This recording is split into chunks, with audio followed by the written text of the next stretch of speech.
Maître Dussault, bonjour. Bonjour. Est-ce que vous pouvez nous dire qui vous êtes? Alors, je suis avocate au barreau de Paris depuis plus de 20 ans. J'accompagne maintenant depuis plusieurs années des victimes d'arnaques financières.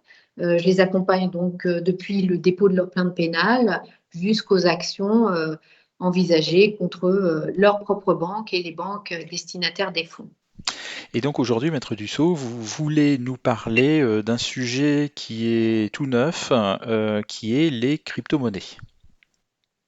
Oui, alors tout neuf, maintenant, ça fait quelques années, notamment depuis le confinement, que les escrocs, les auteurs d'escroqueries financières, se servent des plateformes d'exchange, donc des plateformes de crypto-monnaie, pour percevoir les fonds qu'ils entendent détourner de leurs victimes.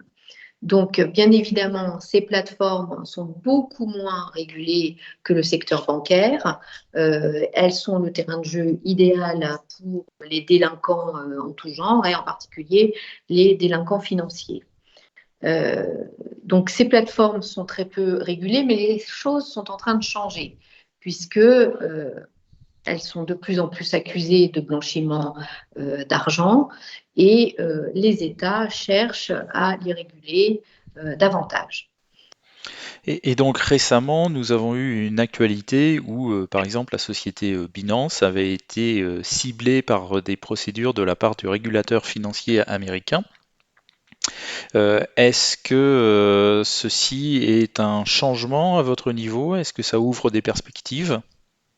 Donc ça ouvre des perspectives dans la mesure où on peut s'attendre à ce que dans le sillage du gendarme boursier américain, d'autres États ouvrent des enquêtes contre Binance notamment, mais d'autres plateformes de crypto-monnaie et cherchent davantage à réguler ces plateformes. Ça ouvre aussi des perspectives peut-être de négociations amiables avec cette plateforme, puisque notamment Binance, qui est vraiment dans la tourmente, cherche quand même à continuer à exister et à rassurer les investisseurs. Et donc, cela voudrait dire que dans le cas de victimes qui ont envoyé des fonds sous forme de crypto-monnaie, des recours contentieux seraient possibles désormais. Oui, alors nous envisageons de faire des recours contentieux et nous sommes en train de lancer un certain nombre de procédures, notamment contre Binance, puisque les prestataires de services d'actifs numériques doivent normalement être enregistrés, en tout cas en France, auprès de l'AMF pour pouvoir proposer des services de conservation, d'achat et vente de crypto-monnaies. Ça implique un certain nombre d'obligations. Euh, Parmi ces obligations, il y a aussi l'obligation de connaître ses clients, c'est-à-dire qu'en fait, tout comme les banques, les plateformes de crypto doivent recueillir un certain nombre d'informations sur leurs clients, sur ceux qui ouvrent des comptes de crypto, ce qu'elles ne faisaient pas jusqu'à maintenant, puisque c'était vraiment une zone quasiment de non-droit, les crypto-monnaies. Euh, il y a aussi, dans les conditions générales d'un certain nombre de plateformes, et notamment de Binance, des stipulations qui indiquent que Binance, notamment, se réserve le droit de suspendre les comptes, de geler les actifs en cas de suspicion de fraude. Donc là, nous nous appuyons notamment sur ces conditions générales pour dire que Binance, en ouvrant des comptes pour des auteurs d'escroquerie sans exercer aucun contrôle, alors qu'elle indique dans ces conditions générales qu'elle se réserve le droit de fermer et de suspendre les comptes, de geler les actifs, en n'exerçant aucun contrôle sur les comptes ouverts sur sa plateforme, Binance manque à ses obligations et commet ainsi une faute au préjudice des victimes de ces escroqueries. Alors, c'est une première. Pour le moment, il n'y a pas de jurisprudence en France. Les tribunaux ne se sont pas encore prononcés sur cette question.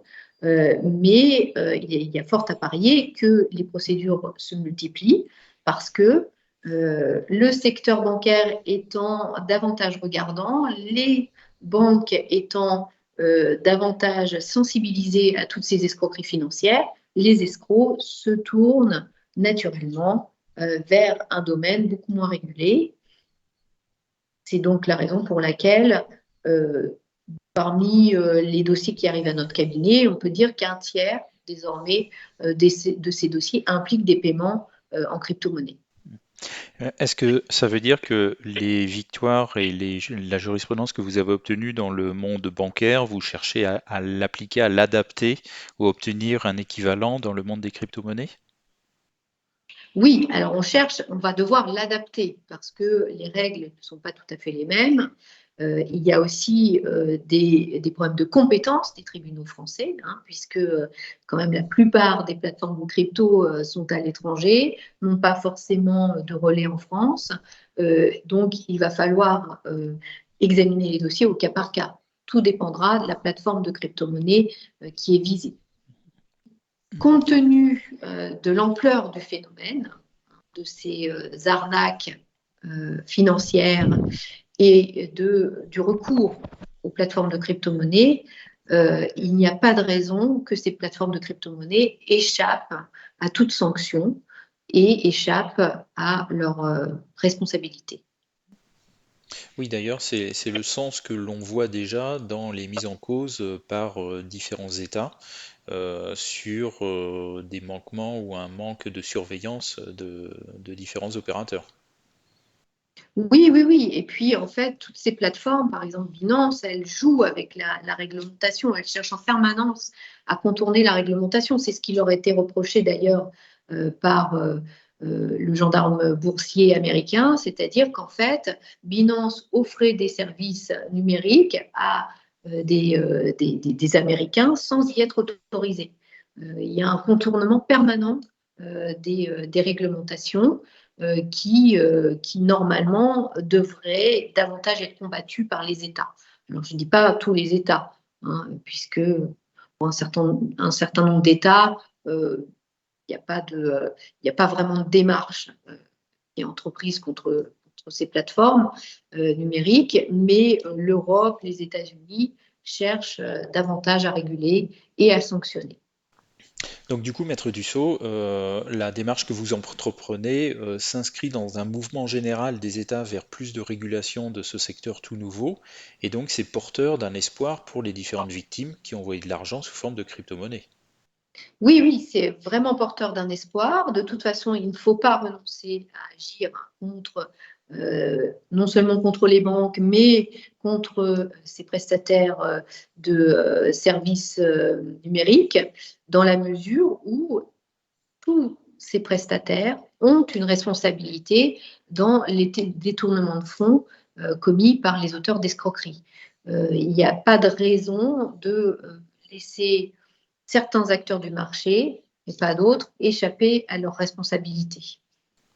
Merci de ces éclaircissements. À bientôt, Maître Dussault. À bientôt, merci.